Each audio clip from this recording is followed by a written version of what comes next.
Students, next हमारे पास जो branch है वो है palaeontology. Palaeontology means study of fossils. फिर हमें पता होना चाहिए कि फॉसिल्स होते क्या है।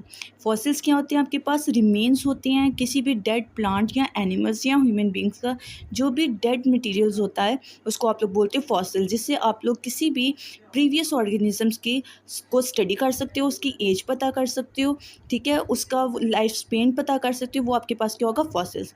ये हेल्प करता है कि हम लोग जान सके एवोल्यूशनरी हिस्ट्री ऑफ ऑर्गेनिजम्स को, यानी कि फोर फादर्स को। फॉर एग्जांपल अगर हम लोग कहते हैं ह्यूमंस के जो फोर फादर्स हैं, ये हमारा एवोल्यूशनरी रिलेशनशिप किसके साथ जाके मिलता है? किसी भी मंकी या चिंपैंजी के साथ। वो हमें कैसे पता चलता है?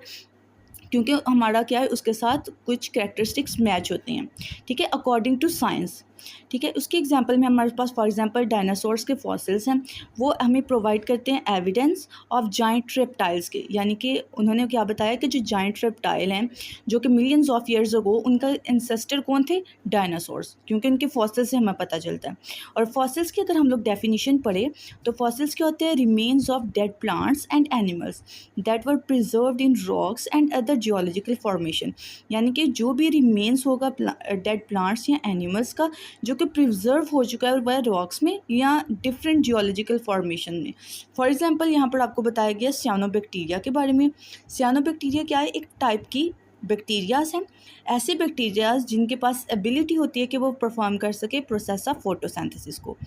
Next branch is taxonomy. Taxonomy में आप लोग स्टडी करते हैं क्लासिफिकेशन को, यानी कि किसी भी ऑर्गेनिज्म को आप लोग नेम कैसे देते हो, उसका आप लोग एवोल्यूशनरी हिस्ट्री कैसे पता चलाते हो, ठीक है। वो क्या है? Study of classification of organism into groups. और ग्रुप्स किस बेसिस पे बनाए जाते हैं? On the basis of similarities and differences, ठीक है। इसमें क्लासिफिकेशन में आप लोग डोमेन स्टडी करते हो, आप लोग स्पीशीज़ को देखते हो, उसका जीनस देखते हो, ठीक है। एंड डिफरेंसेस, यानी कि दो चीज़ों के बेसिस पे आप लोग किसी भी ऑर्गेनिज्म को डिवाइड करते हो। वो कौन सी बेसिस होती हैं? Differences and similarities. इससे आप लोगों को हेल्प होती है कि आप लोग किसी भी ऑर्गेनिज्म को ऑर्गेनाइज कर सकते हो, उसकी डाइवर्सिटी यानी कि वैरायटी ऑफ लाइफ को आप लोग अंडरस्टैंड कर सकते हो, आइडेंटिफाई कर सकते हो किसी भी न्यू आने वाली स्पीशी को, यानी कि वो न्यू स्पीशी आप लोग डिस्कवर करोगे, ठीक है, क्योंकि स्पीशीज़ तो ऑलरेडी मौजूद होती हैं लेकिन आप लोगों को उसका नहीं पता होता। इसका मतलब आप लोग उसको क्या करते हो? डिस्कवर करते हो।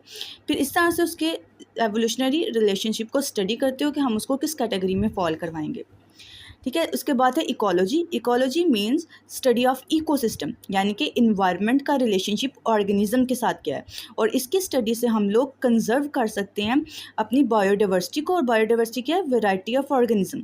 फॉर एग्जांपल अगर हम लोग फूड चेन को प्रिजर्व करते हैं तो इसका मतलब हम अपनी बायोडाइवर्सिटी